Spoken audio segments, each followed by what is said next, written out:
물란 목적 내란죄가 성립한다는 견해가 있을 수 있습니다. 실체적 요건을 갖추었는지 여부를 가지고 따지는 견해는 따르기가 힘듭니다. 일단 실체적 요건을 갖추었는지 여부에 대한 대통령의 판단은 존중되어야 합니다. 이를 섣불리 사법심사 영역으로 가져오는 것은 자칫 필요한 경우 판단을 주저하게 만드는 저해 요소가 될 수 있고, 절차적 요건을 따지는 것도 도대체 어느 정도까지의 절차를 어기는 것이 문제가 되는지 삼을 수 있는지가 어렵습니다. 따라서 형식적 실제적 요건을 갖추지 못한 경우에는 비상계엄 권한 행사가 내란죄가 된다는 주장은 받아들이기가 어렵습니다. 따라서 다른 견해, 원칙적으로 계엄의 요건을 갖추었는지 여부에 따라 내란죄가 성립되는 것은 아니나, 다만 비상계엄의 선포로도 할 수 없는 권한의 행사를 목적으로 하는 것이라면, 즉 국회의 권한을 침해하거나 행정사법의 본질적인 기능을 침해하는 것, 우리 헌법이나 계엄법 등은 비상계엄을 하더라도 국회의 권한을 침해하거나 행정사법의 본질적인 기능은 침해할 수 없도록 정하고 있습니다.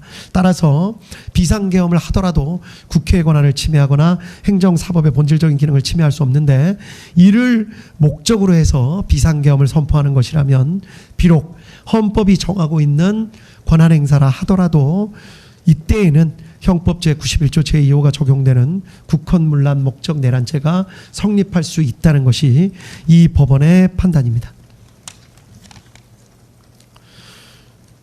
따라서 원칙적으로는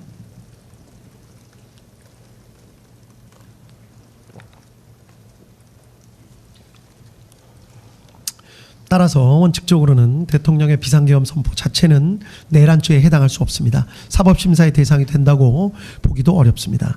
다만 그 내용을 살펴서 비상계엄의 선포로도 할 수 없는 권한의 행사, 그것이 헌법이 설치한 기관의 기능을 상당 기간 저지하거나 마비시키려는 목적으로 하는 것이라면 결국 이는 헌법이 정한 권한행사라는 명목을 내세워서 실제로는 이를 통해 할 수 없는 실력 행사를 하려는 것에 다름 아니기 때문에 형법 제91조 제2호가 적용되는 국헌문란 목적 내란죄가 성립할 수 있다는 것이 이 법원의 판단입니다. 한편 이와 관련해서 한편 이와 관련해서 피고인 윤석열 및 그 변호인은 이러한 주장을 하고 있습니다. 이 사건 비상계엄 선포 등에 이르게 된 목적은 사사건건 무리한 탄핵과 예산 삭감 등 정부의 발목을 잡아 반국가 세력이나 다름없게 되어버린 국회에 대한 국가 위기 상황을 타개하고 자유민주주의 체제를 수호하기 위한 것이었기 때문에 그러한 목적 하에 이루어진 이 사건 비상계엄은 국헌문란 목적 내란죄가 될 수 없다고 주장합니다. 그러나 이 법원의 판단으로는 이는 어떤 일을 행한 동기나 이유, 명분과 그 목적을 혼동하여 하는 주장으로 보입니다. 국가 위기 상황이라고 판단하고 이를 바로잡고 싶어 했던 것은 그 정당성 여부에 관한 판단은 변론으로 하더라도 동기나 이유, 명분에 불과할 뿐이지 이를 군을 국회에 보내는 등의 목적이라고 볼 수는 없습니다. 위와 같은 동기나 이유 때문에 피고인 윤석열, 피고인 김용현이 군대를 보내 국회를 봉쇄함으로써 국회의 활동을 상당 기간 저지하거나 마비시켜 국회의 기능을 제대로 할 수 없게 만들려는 목적을 가지게 되었던 것이고, 그 목적을 이루기 위한 수단으로 비상계엄, 병력 출동 및 국회 봉쇄 시도 등의 행위에 나아간 잘못을 저지른 것은 명백하게 구분되어야 합니다. 성경을 읽는다는 이유로 촛불을 훔칠 수는 없습니다. 다음으로 공범의 성립 기준입니다. 비상계엄 권한 행사가 형법 제91조 제2호가 적용되는 국헌문란 목적 내란죄에 해당하는 경우 어떤 경우에 공범이 성립될 수 있는지, 이때의 공범은 구속 요건에 맞추어 집합범으로서의 내란범이 성립되는지를 말씀드리는 것입니다. 이 법원의 판단을 먼저 말씀드리면, 폭동에 관여한 사실만 인정되어서는 안 되고 국헌문란의 목적에 대해서 인식, 공유한 사실까지 인정되어야만 공범, 즉 집합범으로서의 내란범이 되고, 그러한 집합범으로서의 내란범이 성립되어야만 이후 그 역할에 따라 내란 우두머리, 내란 중요 임무 종사 등으로 나누어 처벌할 수 있다는 것이 이 법원의 판단입니다. 이유는 다음과 같습니다. 내란죄는 집합범으로서 일정 규모 이상의 다수가 결합하여 함께 저지르는 범죄입니다. 대통령의 국헌문란 목적 내란죄에 있어서 폭동에 관여하였다고 하더라도 그것만으로는 집합범으로서의 내란죄를 저질렀다고 섣불리 인정할 수는 없습니다.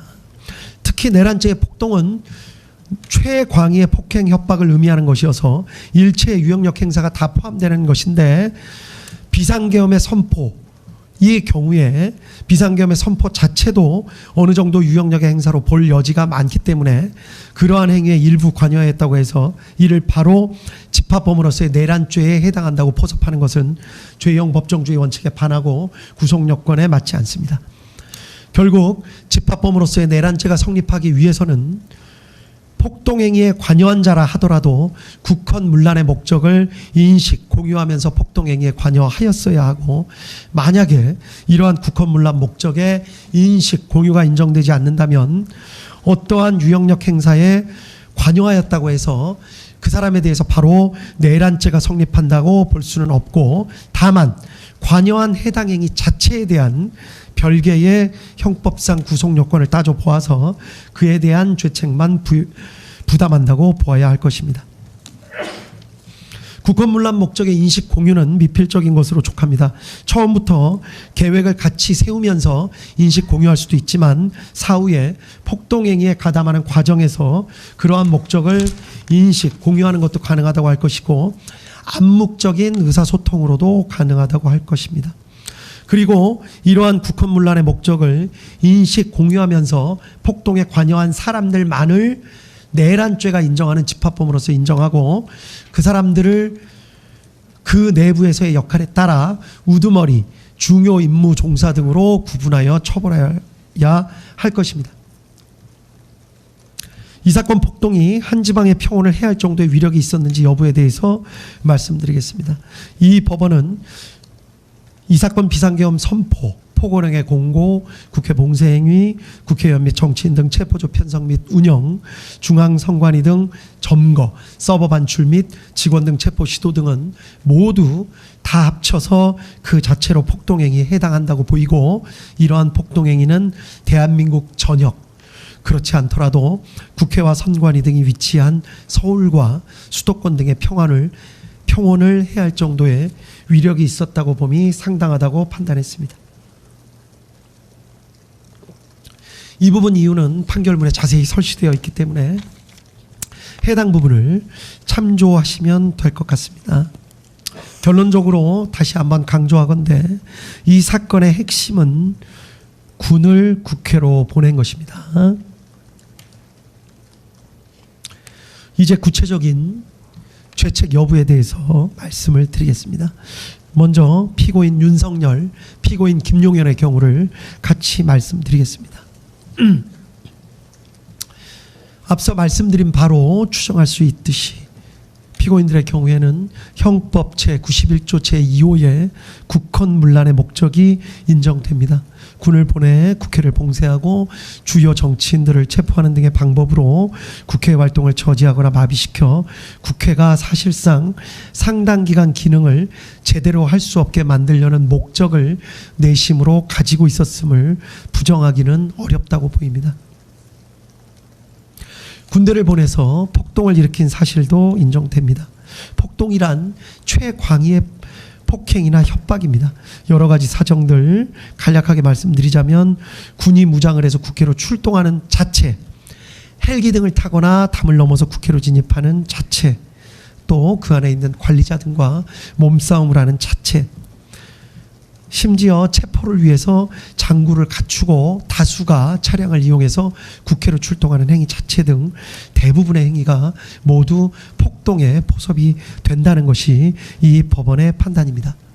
아울러 피고인 윤석열, 피고인 김용현의 경우에 일일이 개별적으로 관여하지 않은 폭동도 있었던 것으로 보이는 사정이 있습니다.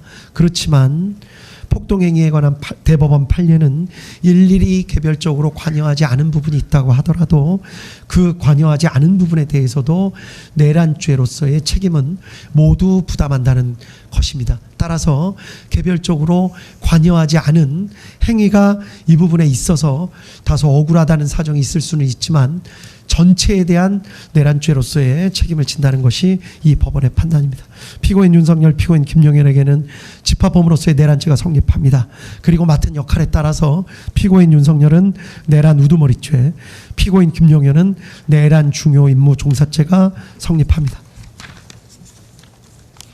다음 피고인 조지호, 피고인 김봉식에 대해서 살펴봅니다. 피고인 조지호, 피고인 김봉식은 비상계엄 선포 전 피고인 윤석열 등으로부터 비상계엄을 선포해 군을 국회에 투입할 예정이라는 사실을 직접 통보받았고 이에 대해서 경찰의 질서 유지를 부탁한다는 지시까지도 받았습니다. 게다가 피고인 조지호는 여인영으로부터 별도로 군이 주요 정치인들을 체포하려 한다.